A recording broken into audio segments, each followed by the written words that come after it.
Hey, what's going on? It's your boy Brandon Bird, just checking with you guys. Just getting on a message real quick. I want to do a special shout out to my man Ali Jackson. I was a couple other people that brought light to about Erica Badu. I'm in favor. I'm not knocking down her views. There's a lot of things, a lot of information kind of off or missing on about Adolf Hitler. Now, get me wrong, Adolf Hitler.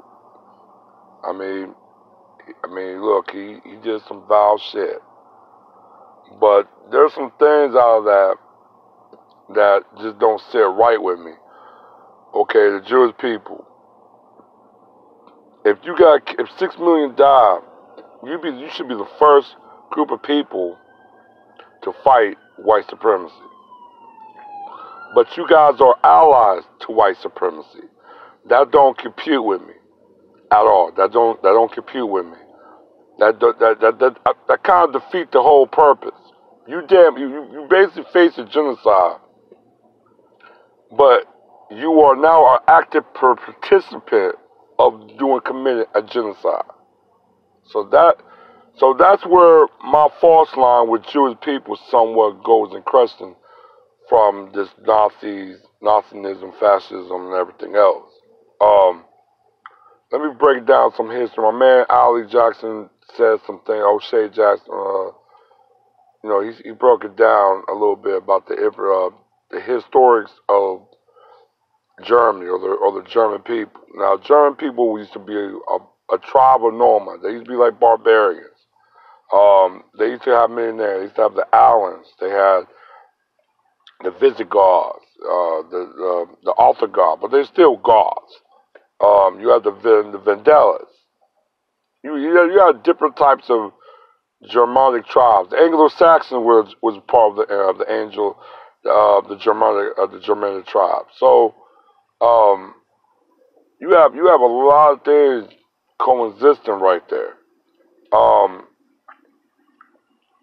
But I think what I probably want to say is, and when you think of I did a lot of things about the Goths and shit like that.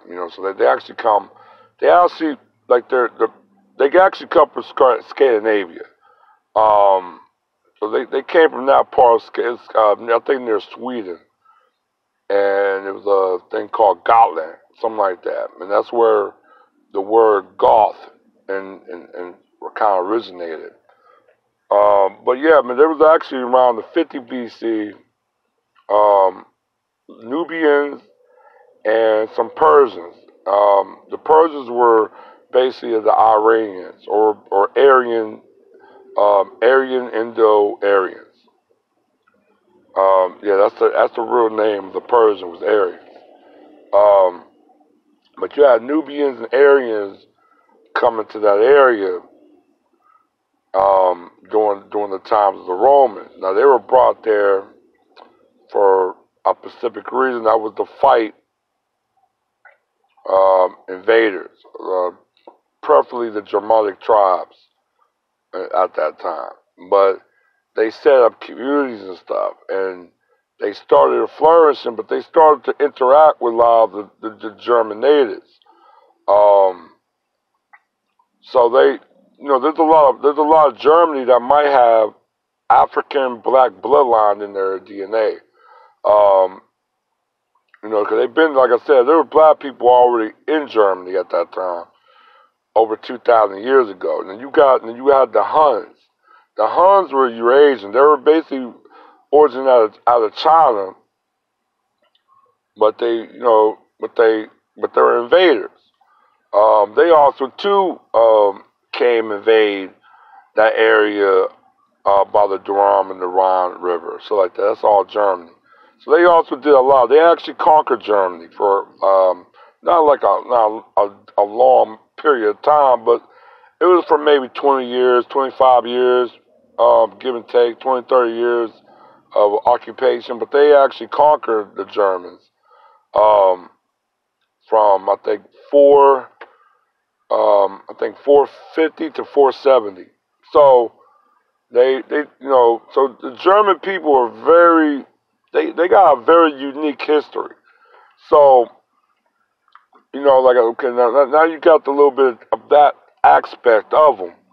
Now let's go back to Hitler. I think you tell people about Hitler, like, well, why would Hitler use the swastika? And the swastika been the symbol of peace and enlightenment, used by used by the Buddha. It was originally thought of the Buddha, and um, then it kind of like got into Hinduism. Um, but like I said, the swastika was kind of, well, at the time, a little bit hijacked during the Aryans' migration going into Indus Kush Valley. So the swastika, I think, started morphing because it was used more by Aryans, and then it filtered into Caucasian and the Caucasus Mountain, and then eventually into Europe and that area. But like I said, it was never a symbol of hate. It was always a symbol of peace and enlightenment. Um, so my basically concern is because there was a lot of black soldiers that fought against some German soldiers, and some of the German soldiers actually showed a kind of like a sound of respect for a lot of blacks and African soldiers back in the day, and I hear stories from my grandparents and other older black ex-soldiers, veterans, and they just say the same thing. And I was wondering what made Hitler pick that.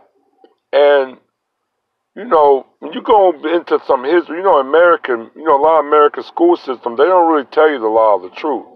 They don't really go back, and they don't really talk a lot about detail. History is a lot about detail. It's not just the truth, but it's based on detail and facts. And it's just the things about Hitler and the Nazi.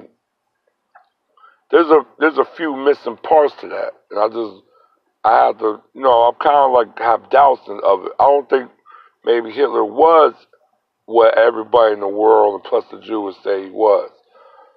That's probably my intake on it. Also, to shout out to Ethiopia, man.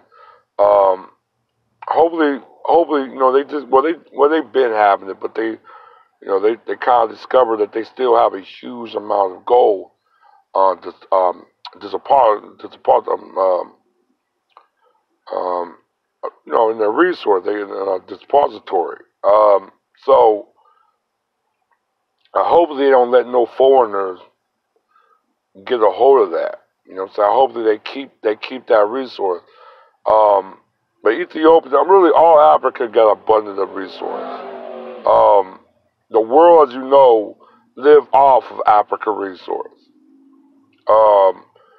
If Africa could just have the power to shut their resources off, every country in the world would collapse. So Africa is the source. But but Ethiopia, man, like they have one of the oldest gold mines. It dates back like 6,000 years.